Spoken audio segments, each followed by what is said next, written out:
दोस्तों, हमारे हिंदू धर्म में किसी भी स्त्री का एक से ज्यादा पति होना गलत माना जाता है। लेकिन फिर भी आज से कई साल पहले महाभारत युग में द्रौपदी ने 5 पुरुषों से विवाह किया था। ऐसे में सोचने वाली बात यह है कि आखिर उस समय ऐसी क्या मजबूरी आ पड़ी थी कि द्रौपदी को 5 पुरुषों से विवाह करना पड़ा था। और सबसे जरूरी तो ये बात है कि अपने 5 पतियों के साथ पत्नी धर्म आखिर वो कैसे निभाया करती थी। दोस्तों, द्रौपदी से जुड़े ऐसे कई सवाल हैं जो उसके चरित्र पर प्रश्न चिन्ह लगाते हैं। अगर आप भी द्रौपदी के जीवन से जुड़े रहस्यों को जानना चाहते हैं तो वीडियो में अंत तक जरूर बने रहिएगा। वीडियो काफी ज्यादा इंटरेस्टिंग होने वाली है, इसीलिए अगर अभी तक आपने हमारे चैनल को सब्सक्राइब नहीं किया है तो हमारे चैनल को सब्सक्राइब करके पास वाले बेल आइकन को प्रेस जरूर से कर लीजिए ताकि हमारे आने वाले वीडियोस की नोटिफिकेशन मिले आपको सबसे पहले। तो चलिए शुरू करते हैं। दोस्तों, महाभारत के अनुसार द्रौपदी के जन्म से पहले द्रौपदी के पिता राजा द्रुपद और गुरु द्रोणाचार्य के बीच एक घंघोर युद्ध हुआ था। इस युद्ध में गुरु द्रोणाचार्य ने राजा द्रुपद को हराकर उनके आधे राज्य पर कब्जा जमा लिया था। युद्ध में हारे हुए राजा द्रुपद ने गुरु द्रोणाचार्य से बदला लेने के लिए पुत्र प्राप्ति की इच्छा से एक बड़े यज्ञ का आयोजन किया। उस वक्त यज्ञ की वेदी के मध्य भाग से एक पुत्र के साथ साथ एक अनंत सुंदरी कुमारी कन्या भी प्रकट हुई।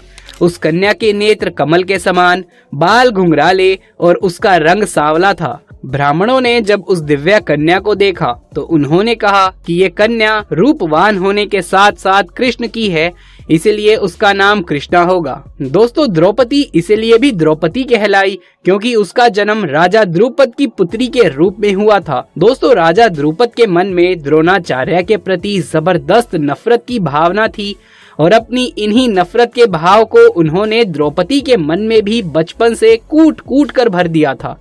द्रौपदी भी राजा द्रुपद की तरह बदले की आग में जल रही थी और मन ही मन ऐसी तरकीबें सोचती रहती जिससे वो अपने पिता के अपमान का बदला द्रोणाचार्य से ले सके। लेकिन द्रोणाचार्य हस्तिनापुर राज्य के संरक्षण में थे। द्रोणाचार्य को नीचा दिखाने के लिए राजा द्रुपद को एक शक्तिशाली गठबंधन की आवश्यकता थी।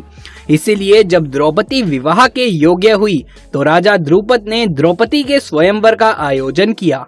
हालांकि कृष्ण जानते थे कि धर्म की स्थापना के लिए द्रौपदी का विवाह अर्जुन से होना जरूरी है, इसीलिए द्रौपदी के स्वयंवर के पहले से ही वो राजा द्रुपद के महल में आकर रहने लगे थे। कहा जाता है कि इस दौरान द्रौपदी की भगवान श्री कृष्ण से काफी अच्छी मित्रता हो गई थी। यहाँ तक कि द्रौपदी ने भगवान श्री कृष्ण से विवाह करने की इच्छा भी जाहिर करी थी, जिस पर श्री कृष्ण ने ये कहते हुए मना कर दिया था कि वो सिर्फ ऐसी स्त्री से ही विवाह करेंगे जो उनके लक्ष्य के प्रति पूरी तरीके से समर्पित होगी, यानी धर्म की स्थापना के कार्य में उनका पूरे तरह से साथ देगी। उस स्त्री की कोई भी सैन्य या राजनीतिक मंशा नहीं होनी चाहिए। कहते हैं उस वक्त भगवान श्री कृष्ण ने द्रौपदी को खुश करने के लिए ये भी कहा था कि तुम एक महान स्त्री हो, तुम्हारे जैसी महान स्त्री के मैं योग्य नहीं हूँ। दोस्तों, जब द्रौपदी के स्वयंवर का आयोजन हुआ तो उस वक्त 5 पांडव युधिष्ठिर, भीम, अर्जुन, नकुल और सहदेव ब्राह्मण वेश में वनवास काट रहे थे। वो अपनी माँ के साथ एक गरीब कुम्हार के घर में रह रहे थे और भिक्षाटन पर ही जीवित थे। जिस दिन द्रौपदी का स्वयंवर था उस दिन भी 5 पांडव ब्राह्मण के वेश में भिक्षा मांगने के लिए निकले हुए थे। तभी उन्हें द्रौपदी के स्वयंवर का पता चला। तब अर्जुन ने अपने भाइयों से स्वयंवर में भाग लेने की इच्छा जताई, जिसके बाद 5 पांडव ब्राह्मण के वेश में ही स्वयंवर में पहुंच गए। यहाँ स्वयंवर की शर्त के अनुसार जो भी धनुर्धर ऊपर घूमते हुए मछली की परछाई को नीचे पानी में देखकर उसकी आंख को भेद देगा, उसी के गले में माला डालकर द्रौपदी उससे विवाह करेगी। अर्जुन एक श्रेष्ठ धनुर्धर थे, इसलिए उन्होंने मछली की आंख को भेदकर स्वयंवर की शर्त को जीत लिया और द्रौपदी को अपनी पत्नी बनाकर उसे अपने साथ अपने आश्रम ले गए। अब यहाँ आप में से बहुत से लोगों के मन में ये सवाल आ रहा होगा कि जब स्वयंवर में द्रौपदी को अर्जुन ने जीता था तो द्रौपदी का विवाह अर्जुन से हुआ होगा, तो फिर बाकी 5 पांडवों से उसका कैसे विवाह हुआ? दोस्तों दरअसल कुछ हुआ यूं था, जब अर्जुन सहित बाकी पांडव द्रौपदी को लेकर आश्रम लौटे तो उस वक्त कुंती खाना बना रही थी। अर्जुन ने दरवाजे पर ही खड़े कुंती से कहा, माँ देखो हम क्या लाए हैं। तब कुंती ने बिना देखे ही ये कह दिया, जो भी लाए हो पांचों भाई आपस में बांट लो। यहाँ कुंती की भी कोई गलती नहीं थी, क्योंकि रोजाना पांडवों को दिन भर भिक्षा करके जो कुछ भी मिलता उसे वो अपनी माँ कुंती के सामने लाकर रख देते थे, जिसे कुंती सभी में बराबर बांट देती थी। इसीलिए हर रोज की तरह जब उस दिन भी अर्जुन द्रौपदी को लेकर आए और उन्होंने अपनी माँ से कहा कि देखो माँ, आज हम लोग आपके लिए क्या लाए हैं, तो उस दौरान कुंती घर के काम में व्यस्त थी। इसीलिए उन्होंने बिना देखे ही ये कह दिया कि जो भी लाए हो उसे पांचों भाई आपस में मिलकर बांट लो। हालांकि अपनी माँ की ये बात सुनकर सभी भाई सदमे में आ गए और जब कुंती ने भी एकदम शांति महसूस करी तो उसने पीछे मुड़कर देखा, जहाँ उसे अपनी भूल का एहसास हुआ। उन्होंने अपने पुत्र युधिष्ठिर से कहा, इसका कोई ऐसा उपाय निकालो जिससे द्रौपदी का कोई भी अनर्थ ना हो और मेरे मुंह से निकली बात भी झूठी ना हो। हालांकि जब इसका हल युधिष्ठिर भी ना निकाल पाए तब पांडव अपनी माँ की बात का मान रखते हुए द्रौपदी से विवाह करने के लिए तैयार हो गए। लेकिन जब इस बात का पता राजा द्रुपद को चला तो वो काफी परेशान हो गए। राजा द्रुपद की चिंता को दूर करने के लिए महर्षि व्यास ने राजा द्रुपद को द्रौपदी के पूर्व जन्म की कहानी बताई। महर्षि व्यास ने बताया कि द्रौपदी अपने पूर्व जन्म में एक आर्षी कन्या थी। वो रूपवती होने के साथ साथ गुणवान और सदाचारिणी भी थी, लेकिन पूर्व जन्म के कुछ कर्मों के कारण द्रौपदी का विवाह नहीं हो पा रहा था। इसीलिए द्रौपदी ने भगवान शिव की घोर तपस्या करी और इस तपस्या से प्रसन्न होकर शिवजी ने द्रौपदी को मनचाहा वर मांगने के लिए कहा। तब द्रौपदी ने सोचा कि वरदान से उसकी सभी इच्छाएं पूरी नहीं होगी, इसीलिए उसने घुमा फिरा कर महादेव से वरदान मांगा। द्रौपदी ने महादेव से कहा, हे प्रभु, मेरा विवाह किसी ऐसे व्यक्ति से हो जो धर्म का सबसे बड़ा ज्ञाता हो, जो सबसे अधिक बलवान हो, जो किसी विद्या में कौशल हो, जिसे नक्षत्रों का ज्ञान हो और जो सबसे अधिक सुंदर हो। द्रौपदी ने चालाकी दिखाते हुए ये 5 वरदानों को एक वरदान बनाकर मांग लिया। हालांकि महादेव द्रौपदी के मन की बात को समझ गए थे, लेकिन उन्होंने द्रौपदी को पहले ही मनचाहा वरदान देने का वचन दे दिया था। इसलिए महादेव ने द्रौपदी से कहा कि तेरी चालाकी को मैं भली भांति जान चुका हूँ, इसीलिए अब तुझे अगले जन्म में एक नहीं 5 पति मिलेंगे। ये सुनकर द्रौपदी चिंतित हो जाती है और महादेव से प्रार्थना करती है कि हे प्रभु, मैं आपकी कृपा से केवल एक ही पति चाहती हूँ। इस पर शिवजी ने कहा, मेरा वरदान व्यर्थ नहीं जा सकता, इसीलिए तुझे 5 पति ही प्राप्त होंगे। भगवान शिव के वरदान स्वरूप द्रौपदी को इस जन्म में 5 पति प्राप्त हुए हैं। दोस्तों, इस कहानी को सुनने के बाद राजा द्रुपद अपनी बेटी द्रौपदी का विवाह 5 पांडवों के साथ कराने को राजी हो जाते हैं।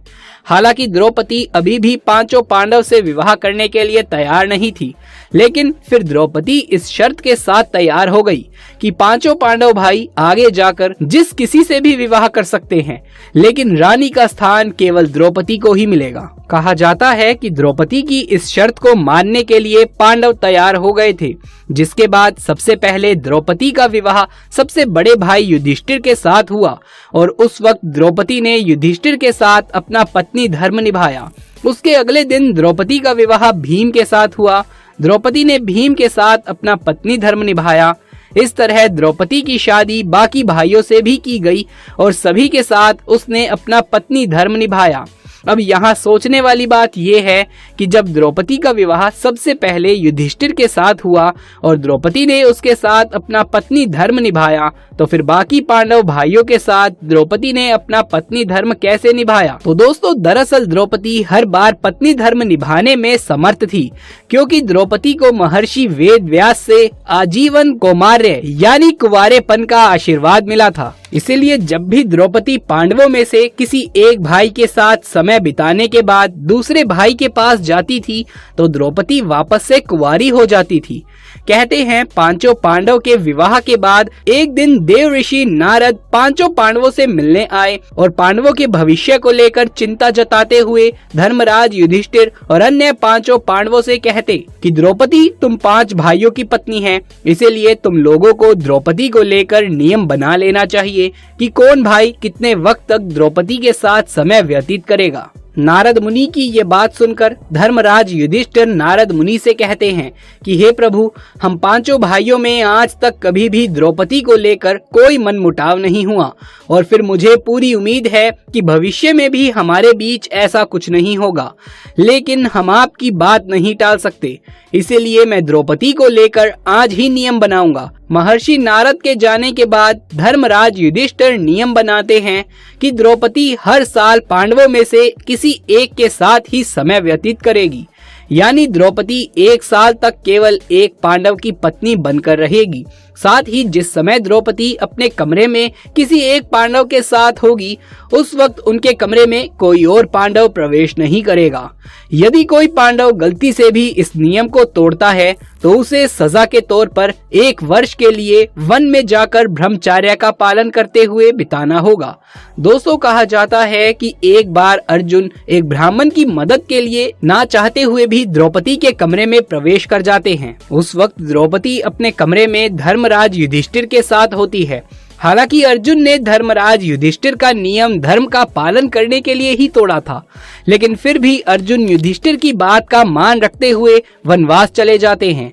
दोस्तों, आज भले ही लोगों के बीच बड़े छोटे का लिहाज नहीं है, लेकिन द्वापर युग में अपने से बड़ों की बातों का मान रखना हर इंसान का कर्तव्य होता था और इसीलिए पांचों पांडवों ने धर्म के मार्ग पर चलते हुए हमेशा अपने बड़ों की बात का मान रखा। दोस्तों, इस वीडियो में फिलहाल इतना ही। उम्मीद है दोस्तों आपको आज की ये वीडियो पसंद आई होगी। यदि ये वीडियो पसंद आया हो तो इसे एक लाइक करके अपने दोस्तों और रिश्तेदारों में ज्यादा से ज्यादा शेयर कर दें। आगे भी ऐसे वीडियोस लगातार देखते रहने के लिए चैनल को सब्सक्राइब करके पास वाले बेल आइकन को भी दबा लीजिए। कमेंट बॉक्स में जय श्री कृष्ण लिखना बिल्कुल भी ना भूलें। जल्द मुलाकात होगी आपसे किसी अगली वीडियो में। तब तक के लिए आप सभी का धन्यवाद।